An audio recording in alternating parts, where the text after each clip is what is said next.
Arguably the garden's biggest star is the Amorphophallus titanum, also known as the corpse flower. It smells disgusting, like rotting flesh.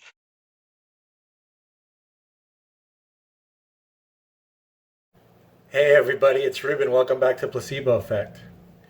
So there's two plants I want to talk about. The corpse flower and the orchid.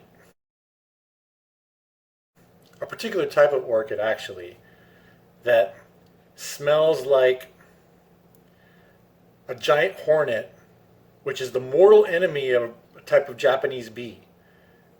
And so its sole purpose is to attract these bees by mimicking the smell of a giant hornet. And after I watched this video, which I'll share a clip of in a minute, it just ties back to how I've looked at evolution differently since being a Christian. And to me, this is a great example of presenting a case that this orchid makes more sense to me, that it is designed this way, that it has a purpose. It's supposed to attract these bees by smelling like a giant hornet. It's not a random event. This didn't come from random mutation over the course of, I don't care how many years, thousands, millions of years. I don't think a plant would ever know to smell like a giant hornet by pure random mutation. And the corpse flower is a whole nother bird entirely. But before I talk about that one in more detail, let's look at the orchid.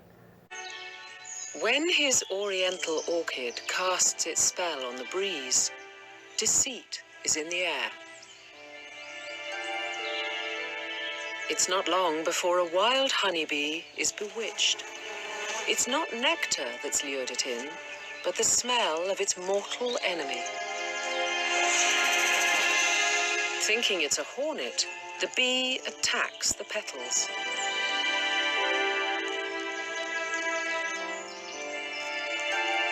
Determined to fight, she becomes ensnared, forced to bear pollen from the plant. By mimicking the pheromone of the giant hornet, the orchid is exploiting the ancient antagonism between the two insects. Another pheromone calls in more bees.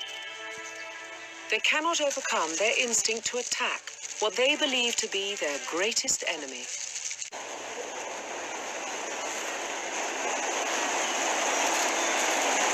And then they come.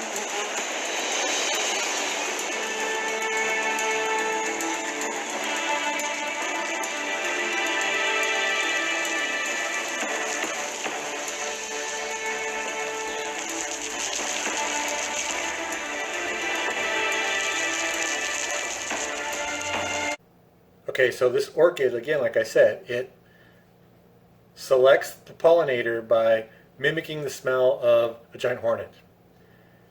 And to me, it just makes more sense that the DNA has purpose, that this orchid is supposed to smell like this. As far as we know, this orchid has always smelled like this.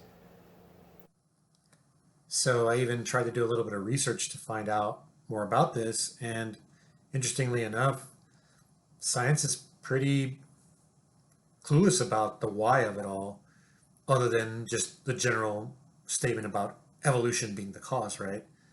But again, this goes back to my point that this is a very specific purpose, and the whole natural selection answer just seems like a cop-out to me. This is a very specific thing, and again, how would a plant, quote, know to replicate the smell of a giant hornet?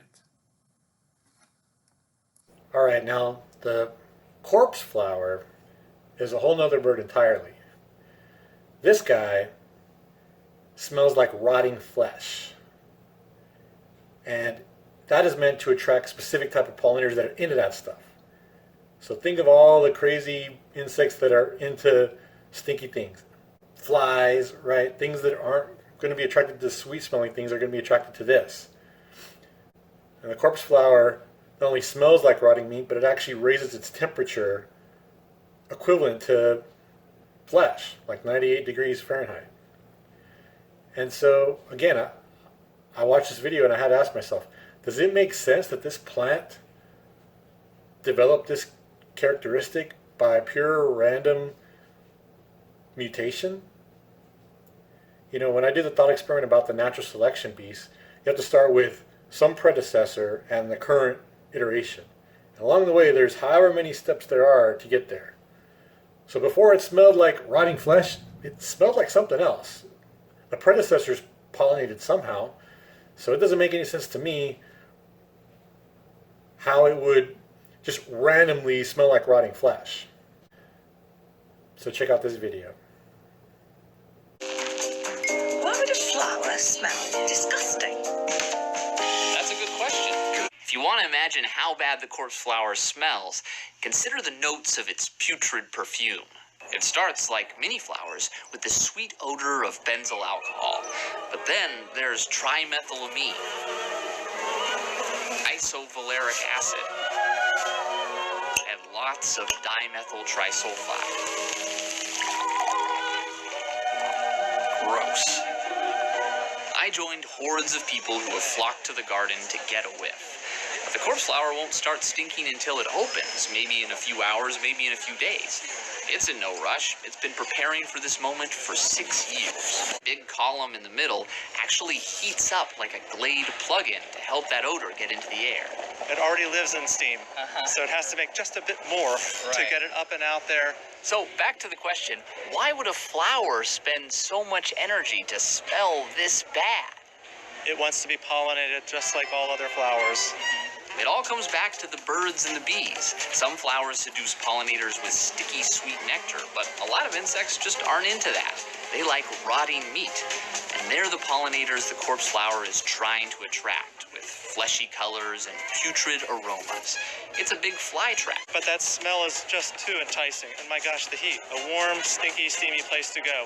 They investigate. They drop down into the lower parts of the bucket. This is where the plant's actual flowers are, rows and rows of them. But there's no carcasses to be found. So the insects make their getaway. They crawl up that central column, and along the way, old pollen rubs off, and new pollen hitches a ride. Out they go.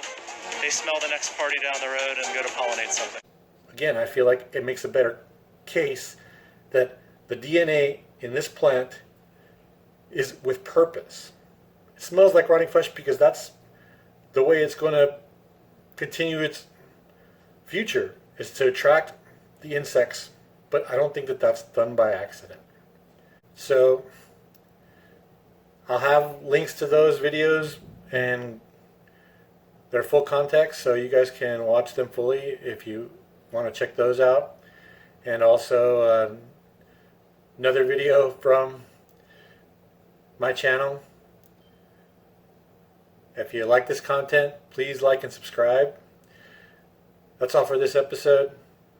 Thanks for watching, and God bless you.